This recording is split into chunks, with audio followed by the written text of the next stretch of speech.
স্বাগত ডিবিসি সংবাদে। আপনাদের সাথে আছে আমি সুনন্দা রায়চৌধুরী। জঙ্গি সন্দেহে ঢাকার ধামরাই থেকে র্যাব পরিচয় তুলে নিয়ে যাওয়া হয় রহমতুল্লাহ নামে এক যুবককে। তারপর পেরিয়ে যায় ১৬ মাস। পরিবারের কাছে ফিরে এসে রহমতুল্লাহ জানান, ভারতে বন্দী থাকার পর শনিবার চাঁপাইনবাবগঞ্জ সীমান্ত দিয়ে ফেরত পাঠানো হয় বাংলাদেশে। এদিকে সন্তানকে ফিরে পেয়ে আবেগাপ্লুত পরিবার। ২০২৩ সালের ২৯শে আগস্ট রাতে র্যাব ও সাদা পোশাকে একটি দল ধামরাইয়ের গাঙ্গুটিয়া ইউনিয়নের বড়নালাই গ্রামের যুবক রহমতুল্লাহকে নিজ বাড়ি থেকে তুলে নিয়ে যায়। এ সময় পরিবারের সদস্যদের জানানো হয়, জিজ্ঞাসাবাদ শেষে তাকে ছেড়ে দেওয়া হবে। তবে এরপর থেকে আর খোঁজ মেলেনি রহমতুল্লাহর।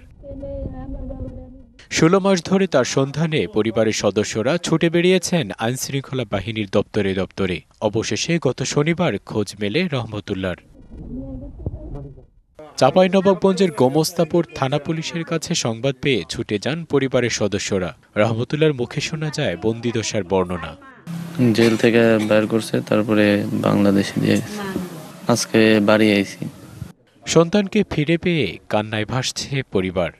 তাগো ধরে ধরে চিকের পানি কই কি বাবা রে, আমার বাবা রে কি করছে ওরা নিস নে বাবা। ওর নামে একটা অভিযোগও নাই, ওর নামে একটা রিপোর্টও নাই, মামলা না ওনাই কিছুই নাই, ওর নামে কেস কাবারি কিছু নাই।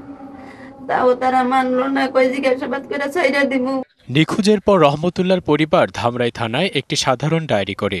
সেই সূত্রে চাঁপাইনবাবগঞ্জের গোমস্তাপুর থানা থেকে ধামরাই থানায় জানানো হয়, আগস্ট ২০২৩ রহমতুল্লাহ নামে একটা লোক অপহরণ হয়েছিল বলে আমাদের এখানে একটা মেসেজ ছিল, জিডি করেছিল তার মা। তারপরে আমার থানা থেকে বিভিন্ন তদন্ত এবং তাকে খোঁজ খবর নেওয়া হয়েছিল, কিন্তু পাওয়া যাচ্ছিল না। সে ইন্ডিয়ায় ছিল, ইন্ডিয়া থেকে তাকে পুশব্যাক করা হয়েছে। ৫ই আগস্টের পর বদলে গেছে বাংলাদেশের চিত্র। ভবিষ্যতে যেন এমন গুমের ঘটনা না ঘটে, এই প্রত্যাশা সবার। DBC news desk. মিরপুর বুদ্ধিজীবী কবরস্থানে চিরনিদ্রায় শায়িত হলেন অন্তর্বর্তী সরকারের ভূমি, বিমান ও পর্যটন উপদেষ্টা এএফ আহসান আরিফ। মিরপুরে বুদ্ধিজীবী কবরস্থানে সোমবার সকালে তাকে সমাহিত করা হয়। এদিকে উপদেষ্টার মৃত্যুতে আজ রাষ্ট্রীয় শোক পালন করা হচ্ছে। সাবেক অ্যাটর্নি জেনারেল হাসান আরিফের রুহের মাগফিরাতের জন্য দেশের সব মসজিদে বিশেষ দোয়া অনুষ্ঠিত হবে। অন্যান্য ধর্মীয় প্রতিষ্ঠানে তার আত্মার শান্তির জন্য বিশেষ প্রার্থনার আয়োজন করা হয়।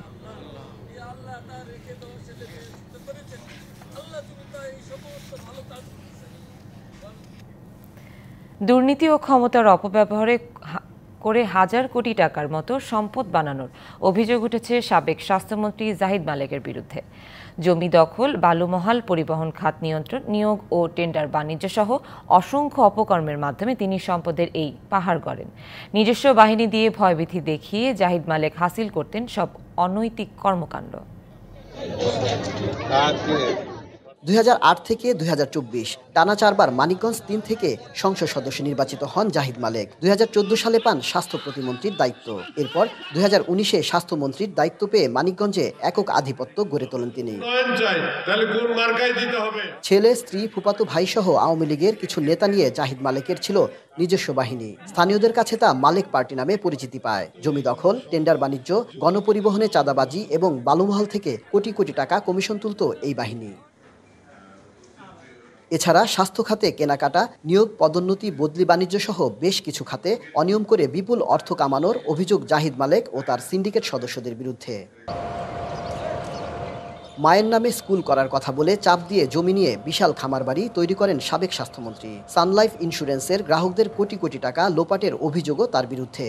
হাজার হাজার মানুষ তার সানলাইফে টাকা জমা দিচ্ছে, কিন্তু অনেক সে টাকায় পরিশোধ করে নাই। সরকারি ওষুধ উৎপাদনকারী প্রতিষ্ঠান এসেনশিয়াল ড্রাগসের একটি কারখানা মানিকগঞ্জ সদরে স্থাপনের সিদ্ধান্ত নেয় সরকার। প্রকল্প এলাকায় আগেই ৩১ একর জমি কম দামে কিনে দলিল মূল্য বাড়িয়ে সরকারি টাকা হাতিয়ে নেয়ার চেষ্টা করেন জাহিদ মালেক ও তার পরিবারের সদস্যরা। আমার সারেও নির্দিষ্ট জায়গা হয়ে গেছে। মানিকগঞ্জের বাস স্ট্যান্ডের যে শ্রমিকের অংশটা, সেখান থেকে নিয়মিত চাঁদা আদায় করা, বেউথার বালি মহলে লোক বসিয়ে সেখান থেকে বালির ভাগ নেওয়া, প্রত্যেকটা সেক্টর থেকে তারা একটা ভাগ পেত। নিজ গ্রামে অভিজাত বাড়ি, বিশাল খামার বাড়ি, সভা সেমিনারের জন্য সেন্টার ও মানিকগঞ্জ বাসস্ট্যান্ডে বহুতল বাণিজ্যিক ভবন গড়ে তোলেন জাহিদ মালেক। এছাড়া ঢাকার অভিজাত এলাকায় একাধিক বাড়ি ও বহুতল বাণিজ্যিক ভবন সহ স্ত্রী, সন্তান ও স্বজনদের নামে বেনামে রয়েছে কোটি কোটি টাকার সম্পত্তি। জাহিদ মালেকের প্রকৃত সম্পদ আর হলফনামায় তুলে ধরা সম্পদে ব্যাপক গরমিল। হলফনামায় কাটছাট করে তুলে ধরা সম্পদও 16 বছরে বেড়েছে কয়েক গুণ। 2008 জাতীয় নির্বাচনে জাহিদ মালেক আয় দেখান 71 লাখ টাকা। টানা 4 মেয়াদে ক্ষমতায় থাকার পর 2024 সালে এই আয় বেড়ে দাঁড়ায় 8 কোটি 29 লাখে। হলফনামা অনুযায়ী জাহিদ মালেকের স্থাবর সম্পদ না বাড়লেও ব্যাপক হারে বেড়েছে অস্থাবর সম্পদ। 2008 সালে অস্থাবর সম্পদ 6 কোটি 78 লাখ দেখানো হলেও 2014 সালে হয়ে যায় 36 কোটি 88 লাখ টাকা। এর 10 বছর পর 2024-এ দাঁড়ায় 68 কোটি 62 লাখে। এদিকে 16 বছর ধরে হলফনামায় জাহিদ মালেকের স্থাবর সম্পদ দেখানো হয় 9 কোটি 41 লাখ টাকা। রাষ্ট্রযন্ত্রকে ব্যবহার করে অবৈধভাবে সম্পদ অর্জনের দায়ে জাহিদ মালেকের দৃষ্টান্তমূলক শাস্তির দাবি সচেতন মহলের।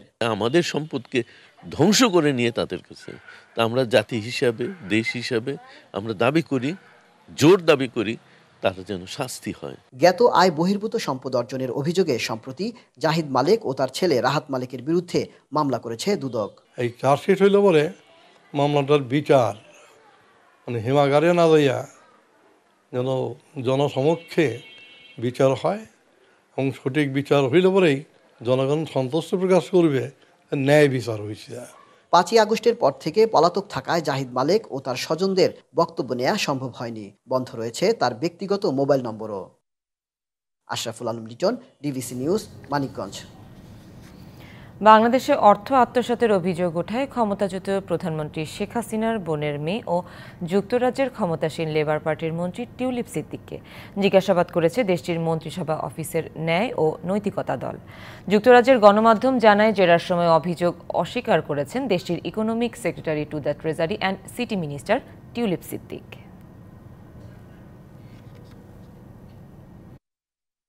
পাবনার রূপপুর পারমাণবিক প্রকল্পের অর্থ আত্মসাতের অভিযোগে যুক্তরাজ্যের ক্ষমতাসীন লেবার পার্টির মন্ত্রী টিউলিপ সিদ্দিকের নাম আসার পর থেকেই তোলপাড় চলছে দেশটির রাজনীতিতে। ব্রিটিশ গণমাধ্যম জানাচ্ছে গেল বৃহস্পতিবার তাকে জিজ্ঞাসাবাদ করেছে দেশটির মন্ত্রিসভা অফিসের ন্যায় ও নৈতিকতা দল। যদিও খবরটি সামনে আসে রবিবার। ব্রিটিশ প্রধানমন্ত্রী কিয়ার স্টারমার এরই মধ্যে পূর্ণ সমর্থন জানিয়েছেন টিউলিপকে। দ্য সানডে টাইমস জানাচ্ছে জিজ্ঞাসাবাদে অংশ নিতে মন্ত্রিসভা অফিসের ন্যায় ও নৈতিকতা দলের এক প্রতিনিধির সাথে বৈঠক করতে সম্মত হন টিউলিপ সিদ্দিক। পরে ওই কর্মকর্তা তার কার্যালয়ে যান। জিজ্ঞাসাবাদে টিউলিপ অর্থ আত্মসাতের অভিযোগ অস্বীকার করেছেন বলে জানান ক্যাবিনেট অফিসের এক মুখপাত্র। যদিও এটি আনুষ্ঠানিক কোনো তদন্তের অংশ ছিল কিনা তা নিশ্চিত করেনি ব্রিটিশ সরকার। আর এ বিষয়ে এখনো কোনো মন্তব্য করেননি যুক্তরাজ্যের economic secretary to the treasury and city minister tulip Siddique. বাংলাদেশের সাবেক প্রধানমন্ত্রী শেখ হাসিনার ছোট বোন শেখ রেহানার মেয়ে 42 বছরের টিউলিপ সিদ্দিক যুক্তরাজ্যের আর্থিক খাতে দুর্নীতি মোকাবেলার দায়িত্বে রয়েছেন। 2013 সালে বাংলাদেশের রূপপুর পারমাণবিক বিদ্যুৎ কেন্দ্র প্রকল্প নিয়ে সাবেক প্রধানমন্ত্রী শেখ হাসিনা ও রুশ প্রেসিডেন্ট ভ্লাদিমির পুতিনের আলোচনায় টিউলিপ সিদ্দিক মধ্যস্থতা করেন বলে অভিযোগ রয়েছে। সে সময় ব্রিটেনের সরকারি কোনো দায়িত্বে না থাকলেও লেবার পার্টির কাউন্সিলর ছিলেন তিনি। অভিযোগ রয়েছে প্রকল্পের জন্য অতিরিক্ত ব্যয় দেখানো হয়, যা থেকে প্রায় 4 বিলিয়ন পাউন্ড আত্মসাৎ করেন টিউলিপ ও তার পরিবারের অন্যান্য সদস্যরা। সামিয়া জান্নাহ, DBC news desk. Bangladesh Naval একাডেমিতে মিডশিপম্যান 2022-এর ব্যাচ এবং ডাইরেক্টর এন্ট্রি অফিসার 2024 বি ব্যাচের শীতকালীন রাষ্ট্রপতি কুচকাওয়াজ অনুষ্ঠানে বক্তব্য রাখছেন নৌবাহিনী প্রধান অ্যাডমিরাল এম নাজমুল হাসান। সরাসরি চলে যাচ্ছে সেখানে। নিরাপত্তা ও তথ্য আদান প্রদানের ক্ষেত্রে বন্ধুপ্রতিম দেশসমূহের সাথে সার্বক্ষণিক যোগাযোগ রেখে চলেছে। এছাড়া বাংলাদেশ নৌবাহিনী north Indian ocean hydrographic commission, western Pacific Naval symposium এবং অন্যান্য আঞ্চলিক ফোরামে অংশগ্রহণের মাধ্যমে আন্তর্জাতিকভাবে সমুদ্র নিরাপত্তা নিশ্চিত করতে সক্রিয় ভূমিকা পালন করছে, যা দেশের ভাবমূর্তি উন্নয়নে সহায়ক ভূমিকা রাখছে। আন্তর্জাতিক পরিমণ্ডলে এরূপ কর্মকাণ্ডের মাধ্যমে বিদেশি নৌবাহিনীর সঙ্গে আমাদের পারস্পরিক সহযোগিতা ও সম্পর্ক বৃদ্ধি পেয়েছে, যা আঞ্চলিক স্থিতিশীলতা ও শান্তি বজায় রাখার জন্য অত্যন্ত গুরুত্বপূর্ণ। পাসিং আউট ক্লাসের প্রিয় ক্যাডেট ও ডাইরেক্ট এন্ট্রি অফিসারবৃন্দ, আজ তোমাদের চমৎকার কুচকাওয়াজ দেখে আমি মুগ্ধ। তোমাদের প্রাণবন্ত এবং উচ্ছল তারুণ্য আমাদের আশান্বিত করে।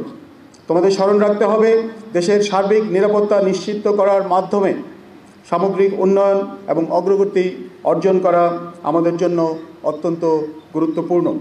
সঠিকভাবে সমুদ্রের সম্পদ সংরক্ষণ এবং সুরক্ষার মাধ্যমে সামুদ্রিক অর্থনীতি শক্তিশালী করার ক্ষেত্রে বর্তমান এবং ভবিষ্যতের নিরাপত্তা নিশ্চিত করার জন্য তোমাদেরকে সদা প্রস্তুত থাকতে হবে।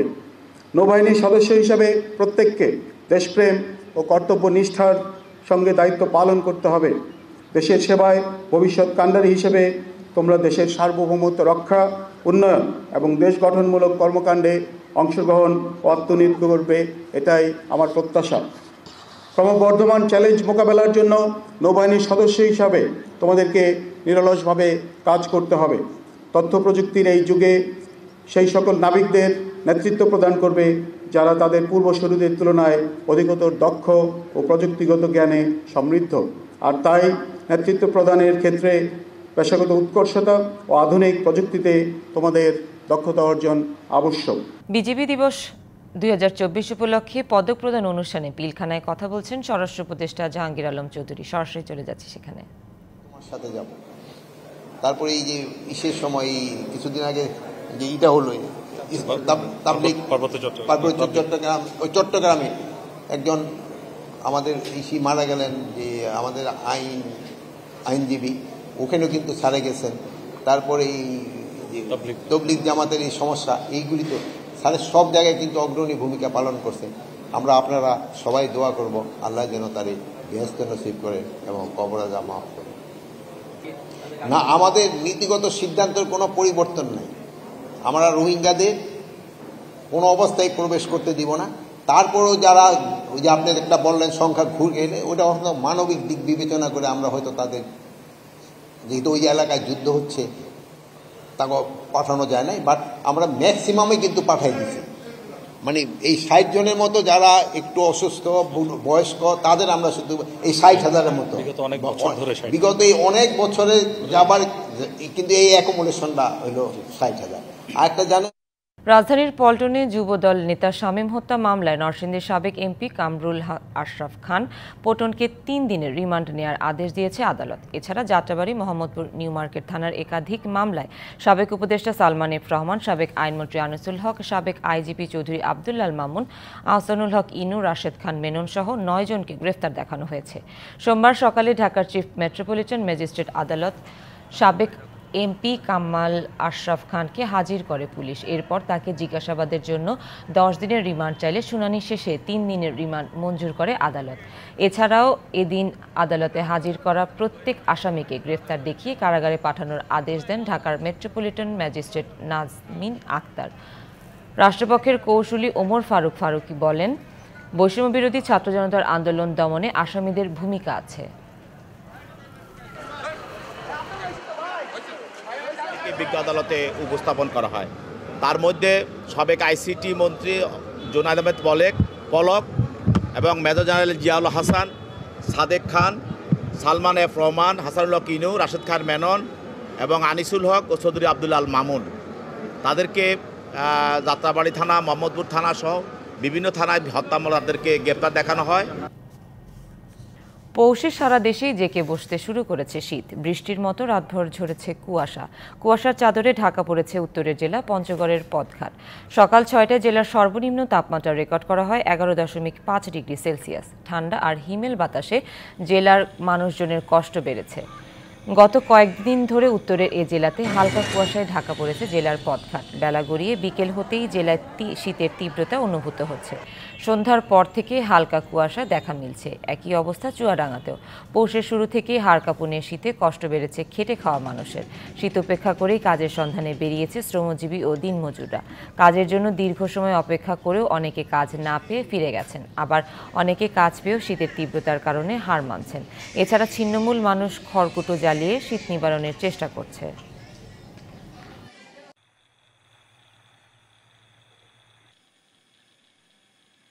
শীতই তো হাত মাত কালি যাচ্ছে, শীতই কাজ করা যাচ্ছে না। আমাদের বাচ্চার ডায়রিয়া হয়েছে, সকালে ডাক্তার দেখাইছি, দেখিয়ে স্যালাইন দিয়েছে, দিয়ে দেখা যাক কি হয়।